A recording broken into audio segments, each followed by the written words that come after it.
Hello everyone, I'm the whiskey enthusiast. Welcome back to my channel. Today we have a comparison. I like doing these things. I like comparing similar drams and you guys seem to be responding to them. So I hope you enjoyed this one as well. I know I'm a bit late to the party, but life happens and you just forget that you were supposed to do stuff.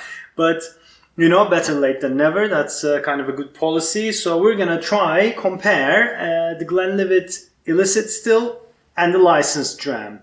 Now, before you tell me off that these bottles are closed, I have the open ones here. As you can see, nearly finished. So, you know, we're keeping it honest here, guys. Come on. Anyway, now, what is the story? The story is, first of all, this was the first released one. Apparently it's going to be 3, but we've only seen 2 now. I don't know if you can still find this. You can that. This is the Illicit still. It's talking about the George Smith, their founder. It's this buddy boy right here, if you can see. There you go. It's in 1822. 1 year before the Excise Act, which allowed the distilleries to obtain, or people to obtain license to distill. He was doing this in the Valley of Livet, Glen means valley, illicitly in the Speyside region. And this is to honor their heritage. It is based on the Glenlivet 12. It comes in this old school bottle. You know, it used to be like this. It's bottled at 48% ABV, non-chill filtered. We do not know anything about coloring. Actually, yes we do. It's non-colored because in Turkey, just like in Germany, you have to write if there's coloring in there. So that's that. It doesn't say the cask play, but the Glenlivet 12 is double cask, European oak and American ex-bourbon, so we're assuming same kind of thing. This is the licensed dram because George Smith got his license in 1823, 24, I apologize, 1 year after the license was allowed. And rumor has it that because of all the illicit distillers around him were really angry that he sold out to the man, that he had to carry 2 pistols, like a badass. Again, we see the George buddy boy here. This one has a bit more information. I'll show you the bottle. What does it say? It's first fill double oak edition. Okay. Again, 48% ABV. What does it say? Do you want to hear the story a little bit? Do we have coloring here? No, we don't have coloring in this one either. And it's interesting, this one doesn't say it's non-chill filtered. So, okay, weird. So in 1824, George Smith was honored with the first license. Yes, so first license in the Glenlivet Valley, or Valley of Livet. Basically, is to honor the pioneering vision of its founder. I hope you can see this. I know I'm a bit tight for space. Now, both these drams build up on the Glenlivet 12, which is this one. Classic Speyside, one of the most selling whiskies in the world. Again, double oak, matured in European oak and American oak cask. It's bottled at 40% ABV, chill filtered, color added. So, yeah. Actually, this one doesn't say it doesn't. It does color added as well. Oh yeah, this has color added. Yes, it says it. So this is the Glenlivet 12. Now, these two are building up on this, so it's only fair. Now we give the Glenlivet 12 a sniff and then see what's up. Right, so this is the Glenlivet 12. All right, I'm betting you had Glenlivet 12 at one point in your life. It's a classic dram. It's one of the most selling whiskies in the world and best-selling whiskies in the world. Classic, vanilla, caramel, orchard fruits, very light, very floral. Super inviting, malty, cereal, honey notes. Very pretty nose, very pretty nose.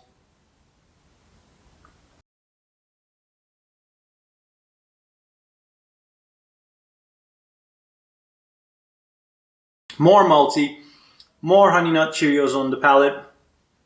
A little bit of a oak bitterness, but nothing serious. It's mellow, it's relaxed. The orchard fruits continued on the palate. A lot of pear, peach, apricot, and the finishes roasted nuts, honey, literally no spice, no alcohol whatsoever. Beautiful, easy sipper dram. Very nice. It's a really, really nice. Let's start our whiskey journey. Whiskey. Now we have the Illicit still here. Again, let me check. There's no color added. No, so it's not. We don't know the casks here. It says double oak again, so I'm assuming again ex-bourbon and European oak. So, wow. Okay. So immediately the 48% ABV makes itself known. You get the spice, the hit, but a lot of bourbon influence. Honestly, it's super bourbon forward compared to the Glenlivet 12.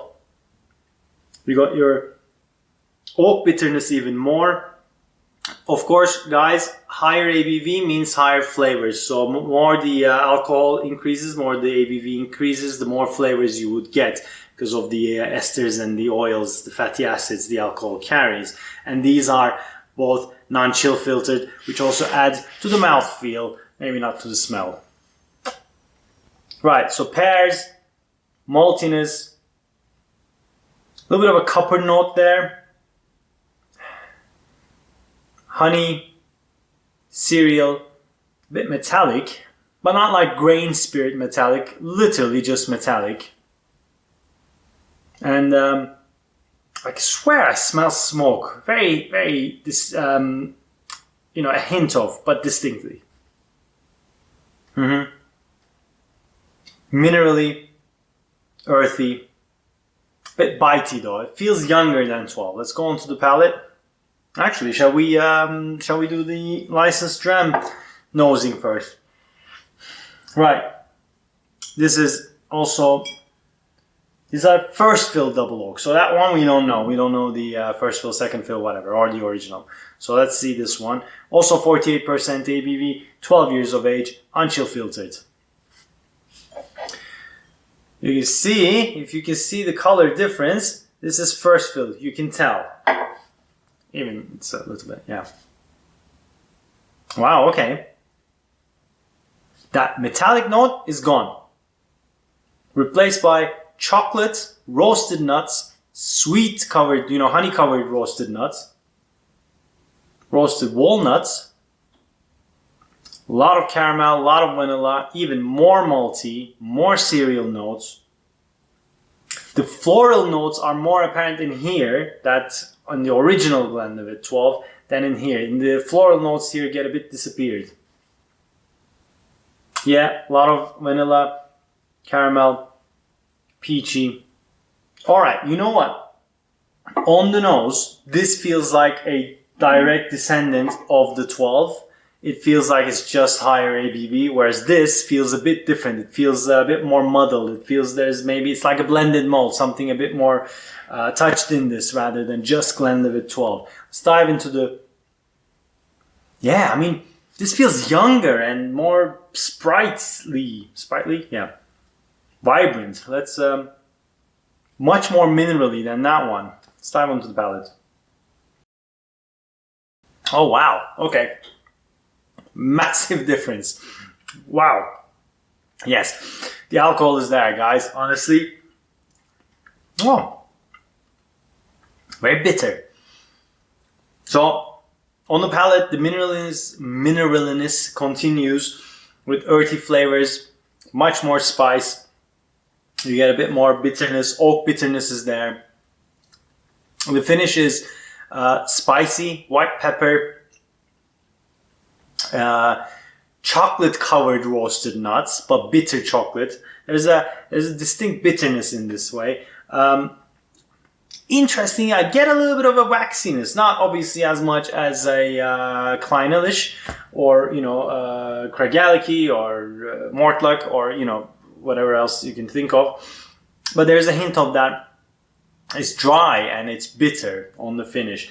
This feels nothing like that. This feels a completely different dram. Whereas, let's see this one on the palate. Honestly, it just feels like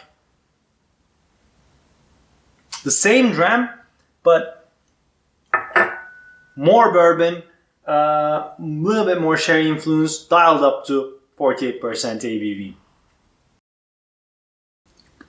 Oh, very good. Very good. If you like Glenlivet 12, you're going to love this because it's just dialed up. And you get all the floral, herbal, the orchard fruit, peaches, pears, honey, apricot, all those notes with the roasted nuts. And a little bit of a chocolate, obviously covered in vanilla and caramel and honey with the bourbon notes, just a bit more, actually much more. So now this will probably feel quite weak. Yes, I mean it's still good, but I would much prefer this. Whereas this one, see again, I don't know if this is power of suggestion, but this is supposed to be before they got licenses, so before they were getting controlled.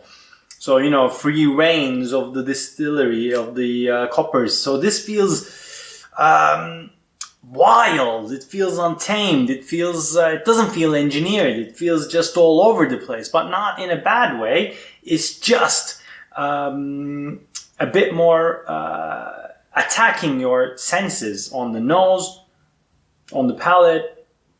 Feels younger, feels stronger, same ABV, feels higher and hotter.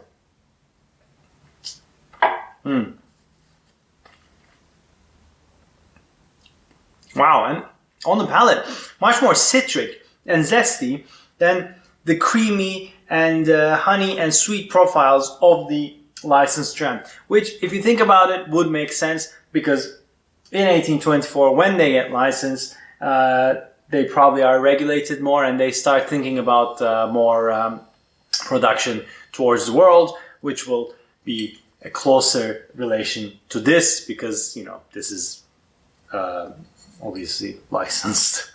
So, guys, what's the verdict? It's I'm not gonna.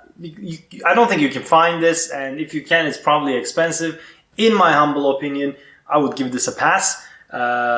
If it was both available for the same price and right now in the market, I would still go for the licensed Dram. I think it's much more well balanced, rounded, and gives you those classic Glenlivet notes. Whereas this one might upset the classic Glenlivet lovers. It's a bit different. It's a bit wild. It's a bit untamed, which some of you might feel that's what you want out of your Glenlivets.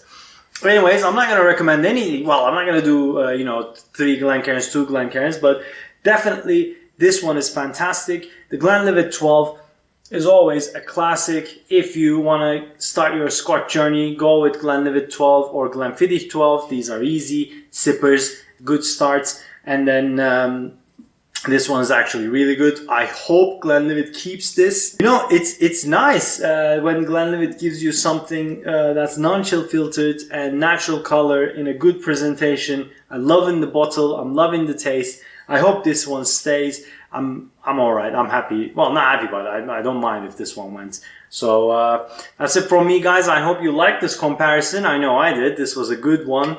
And I'll see you guys on to the next one. Cheers.